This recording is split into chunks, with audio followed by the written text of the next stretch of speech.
Hey, what's up, zoners? Welcome to the earliest waiver wire show on the planet. Today, I'm going to be going over who you should pick up and how much you should spend on them for your Week 13 waivers.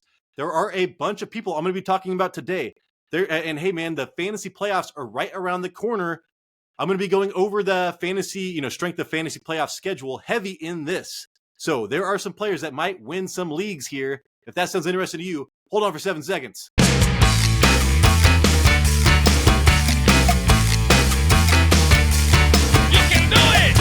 Hey, what's up, zoners? This is Tyler, Big Turd Ward, and Banjo, the dog, coming at you live from my garage. And this is the Fantasy Red Zone. Today's episode. So like I said in the intro, this is the Week 13 Waiver Wire ad show. This is an early episode. I am shooting this at the halftime of the afternoon games. So tonight's game and Monday night's game, there will be some waiver people off of that. Look in the comments. I will add a detailed description.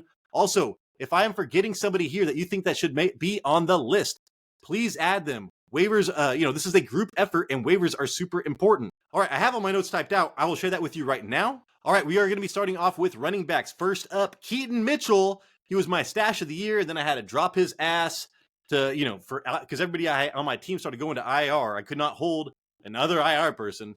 $20 I'd spend on him. Only 33 yards on 8 rushes last week while hauling in his lone target for 8 yards versus Cincinnati. He is playing tonight versus the Chargers.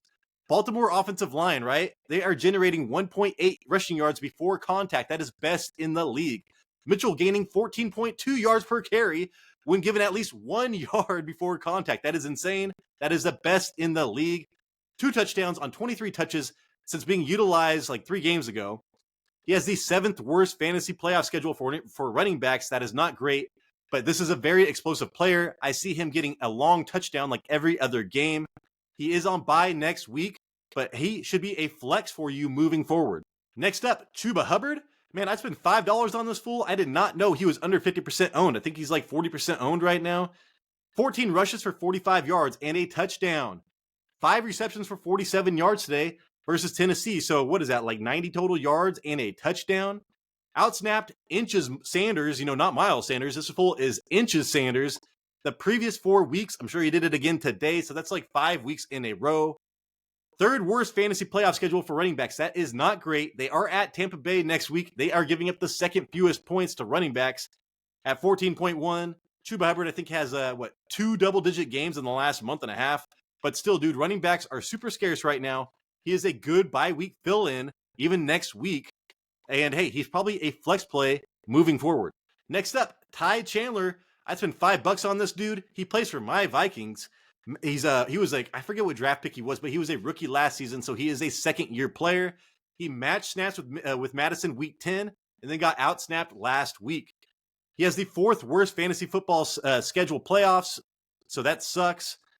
He is on bye next week, but when I watch this team, he looks so much better than Madison. He looks smooth. I like the way he does everything better than Madison, so there is a chance that he takes over this role to end the season with, hey, man, the Vikings are still doing well. They're not going to give up anytime soon. They've got Josh Dobbs. So, like I said, running backs are scarce. Ty Chandler, I spent $5 on. Next up, I own this dude, and I'm holding this dude. Deontay Foreman, $5 I spent on him. He left last game early after scoring a touchdown, and I was like waiting for Khalil Herbert just to go in there and dominate, snaps and rushes and everything. It was Deontay Foreman to begin that game with. So, and then he got injured early. That sucks. He is out this week, leading the Bears in rushing yards this year and has 4 rushing touchdowns. The next highest amount of rushing touchdowns on the Bears is Bagent, and he has 2. So Deontay Foreman, man, the goal line back here. This offense is a lot better with Justin Fields coming back. I would really like to have, the goal line back in this offense. They have the 16th best fantasy playoff schedule for running backs. That is an average fantasy playoff schedule, so that's nothing I'm running from. They are on bye next week, and then they are at home against Detroit. Next up, Dearness Johnson. Man, I had this guy at the top of the list for a minute. I thought ETN was injured. He had 10 rushes for 10 yards, and then Dearness Johnson got up to 7 rushes before ETN had another rush. So that was tripping me out, man. 7 rushes for 19 yards, 1 reception for 42 yards today versus Houston, and I was like, dude, ETN has not been doing well when I put him on this list. But ETN actually broke out some nice runs at the end of that game to, kind of close that game for them. I mean, Stroud still had his chance. Snaps have been increasing for D'Ernest Johnson every single week, up to 17 last week with 7 rushes. He has the 15th worst fantasy playoff schedule for running backs. That is average, so that's nothing that we are running from. They host Cincinnati next week. That is an average matchup as well. 15th most points to running backs. Dude, D'Ernest Johnson is a great handcuff right now. Hey, speaking of handcuffs, Tyjae Spears, $1 spent on that dude. I've owned him all year long, literally. 2 rushes for 6 yards, 1 receptions on 3 targets today versus Carolina. This was the least he has been utilized all season. This is the best that Derrick Henry's done for a minute, but it is against Carolina, who gives it the most running, points to running backs or whatever. Banjo's barking at me. He's outsnapped Henry 2 of the last 3 weeks. So that was before this game. So now we're looking at probably about 2 of the last 4 weeks. He has not scored over 10 fantasy points since week 5 versus Indianapolis. They do play Indianapolis next week. But the big thing is that he's going to be a running back 1, like RB12, if Henry goes down. He is a 3rd-round rookie, dude. And when you watch him play, he looks amazing. He has the 12th best fantasy playoff schedule for running backs. They get Houston twice. So, a decent fantasy playoff schedule for them. Host Indianapolis next week. 7th most points to running backs at 23.0. I bet you Tyjae Spears, it might be worth a PPR flex next week. Hey, man, next up, I am a Mostert owner. I was watching this game, and I was like, what the hell, dude? And they're like, yeah, this is what we need, man. We need more power. Jeff Wilson's a powerful dude. The People's Champion is back. I'd spend $1 on him, assuming Achane is still injured maybe next week. 11 rushes for 56 yards, 3 receptions for 17 yards. Black Friday versus the Jets. 14 touches to Mostert's 20, dude. So 14 touches to Mostert, who's supposed to be the clear-cut number 1 there, without Achane. Achane out with knee injury and Ahmed out with a foot injury. So that's why we saw Jeff Wilson Jr. be so involved. Only start worthy if Achane out next week. There is a good chance that happens. Miami Dolphins are going to be making the playoffs. They need Achane in the playoffs, man. That is their wild card. 17th best playoff schedule for running backs. That is average. And at Washington next week, they're giving up the 9th most points to running backs at 22.2. Start everybody versus Washington, dude. Washington fucking sucks. Next up, the last running back on this list, I'd spend $1 on Rico Dowdle. 3 rushes for 11 yards, man. That 1 reception, I think that was the first score of the game for 15 yards and a touchdown. That was Thanksgiving versus Washington. They keep on forcing the issue to make Tony Pollard great, and he's had 2 good games versus Carolina and Washington. Like I said, start your running backs versus those teams. And Pollard still does not look that good, man. And I was really down on Pollard going into the season. I kept on saying, hey, why don't people talk about his broken leg? Everybody's all talking about injuries, man, ACLs and shit. What about a broken leg, dude? Let's think about that for a minute. And hey, man, Pollard does not look the same. Rico Dowdle, 2 touchdowns in the last 3 games, clear back up to Pollard, and would be a high-end running back 2 if Pollard ever went out. That's like the same as that's like Pollard is a high-end running back 2 right now. 8th worst fantasy playoff schedule for running backs, so that is not great. They do host Seattle next week. That is great. 3rd most fantasy points to running backs at 25.5.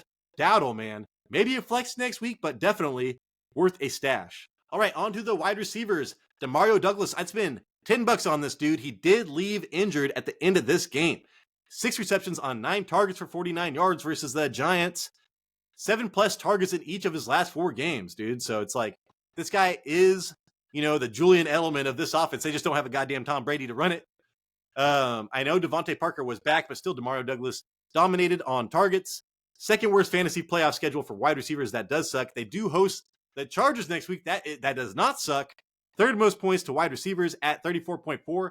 Demario Douglas, dude, if he plays next week, is worth maybe a wide receiver 2, but definitely a flex. All right, dude, I've been holding this guy. I love this guy in my 10-man league.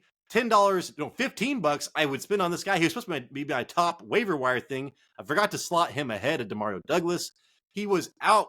Noah Brown was out this and last week with a knee injury, dude. 150-yard game back-to-back the weeks before. He is the slot wide receiver.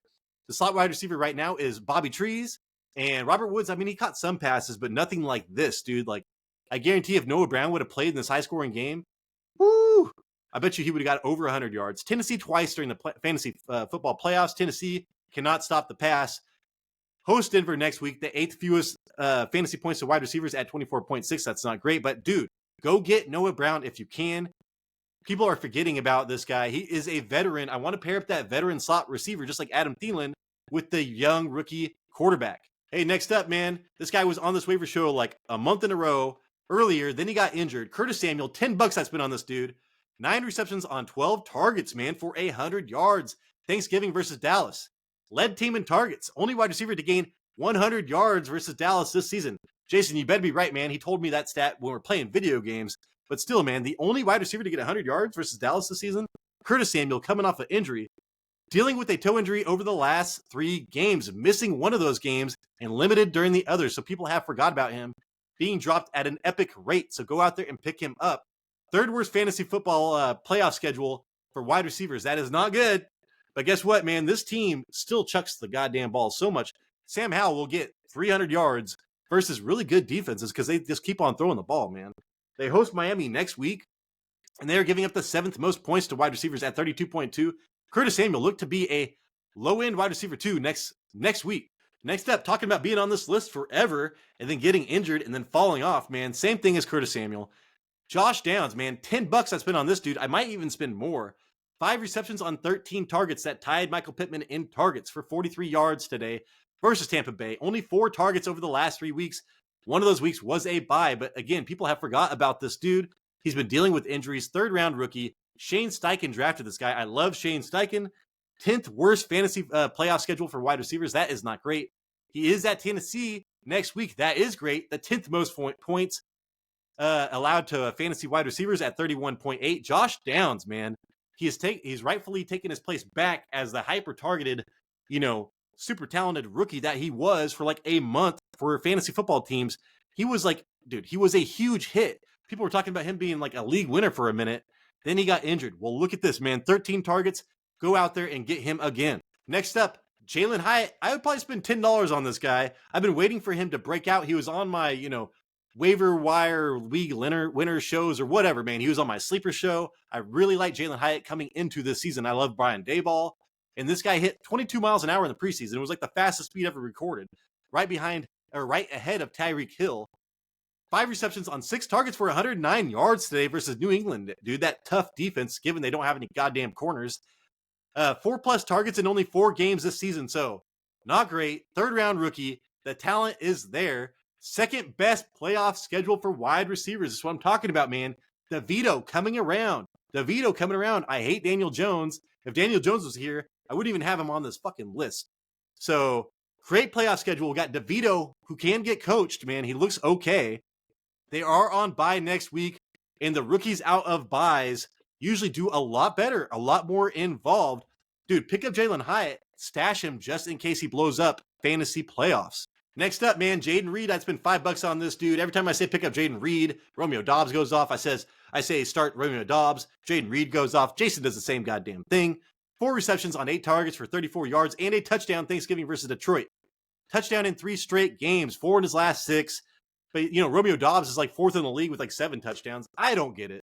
2nd-round rookie, 13th best fantasy playoff schedule for wide receivers. That is average. Banjo's barking. This is the eye of his desire, and there he goes. They do host Kansas City next week. They are giving it the 5th fewest points to wide receivers. Look for this train. Dude, play at your own risk, but probably a flex every single week. All right, the last wide receiver on this list, Michael Wilson. I've been pushing him forever, dude. $1 I'd spend on him. Out of 3, he's been out 3 of the last 4 games with a shoulder injury. Rookie Michael Wilson is the only Cardinals wide receiver to produce an above-average fantasy points per route run versus zone, 0.38.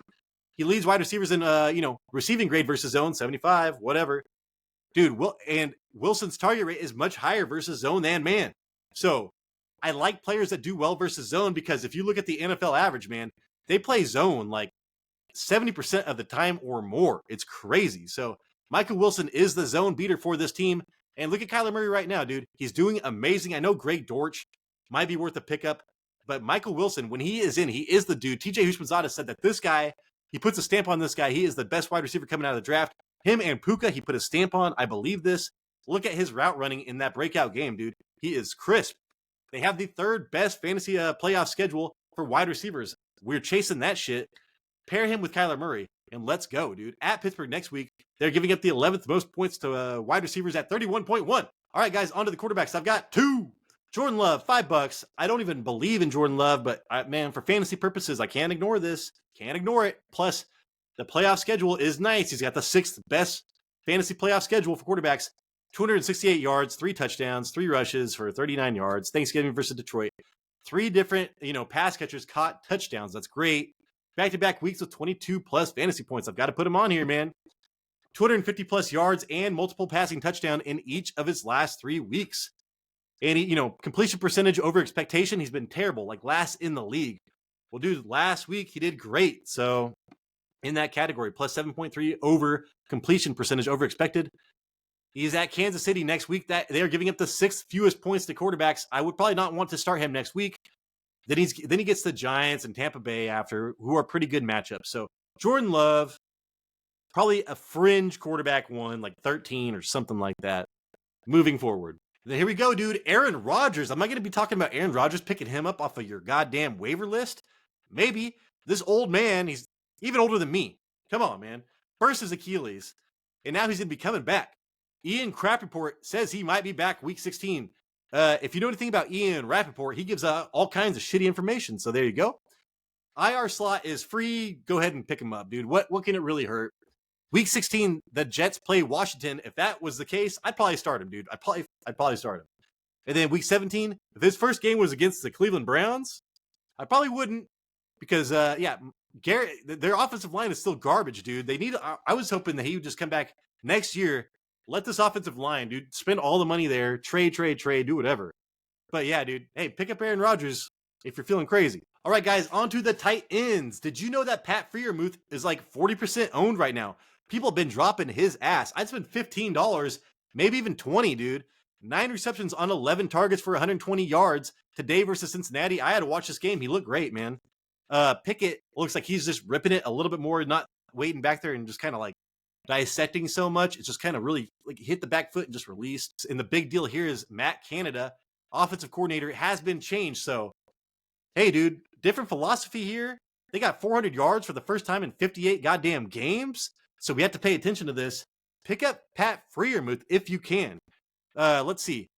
He missed 6 weeks due to injury, dude. Came back and got 1 target, 1 reception, 0.5 points in my half point per reception league last week. They host Arizona next week, and they give up the 7th fewest points to tight ends at 7.2. But if he's getting targeted like this, it really doesn't matter who he goes against. All right, guys, the last person on this waiver wire ad show, Isaiah Likely. I'm pretty sure I spelled his name wrong. Well, let's go. $10 I spent on this dude. He carried me for 2 or 3 weeks last season, man. And I can't remember. I think Mark Andrews came back. Isaiah Likely, preseason dominant last year, like a fantasy sleeper, all that shit, dude. Mark Andrews is on IR right now. There's a chance he may come back later on in the season, but not for fantasy purposes. Lamar says he's always open, man. Did you see that? He's always open. He had 2 top 3 tight end finishes last year. This is that guy. He's a top 3 tight end. He can fill Mark Andrews' shoes on a certain week, given whatever, on any given week, but maybe not as consistently. That's the problem. The Chargers, 3rd best tight end matchup. That is today, or that is this week, or whatever I'm trying to say. 11th worst playoff schedules for tight ends. So that's stuff that 11th is kind of bad, but Isaiah Likely, if he's used the way that he should be, dude, it doesn't really matter who he goes against. They are on bye next week. So pay attention today. If you can pick him up before that, that'd be great. I can't remember when he plays, if it's tonight or Monday. I think it's tonight's game, dude. So if you watch the show right before the Sunday night game, go pick up Isaiah Likely if you can. All right, everybody, that is the show. Thank you so much for watching. Again, if I forgot somebody, please comment down below and let me know who I forgot. If there is somebody on this list that should not be, according to you, please let me know. My mind can change given new information. Hopefully I earned a thumbs up. Hopefully I earned a subscription. If you are not already subscribed, please subscribe. This show needs your help, man. Hey, man, this is Tyler Big Turd Ward, and I appreciate you.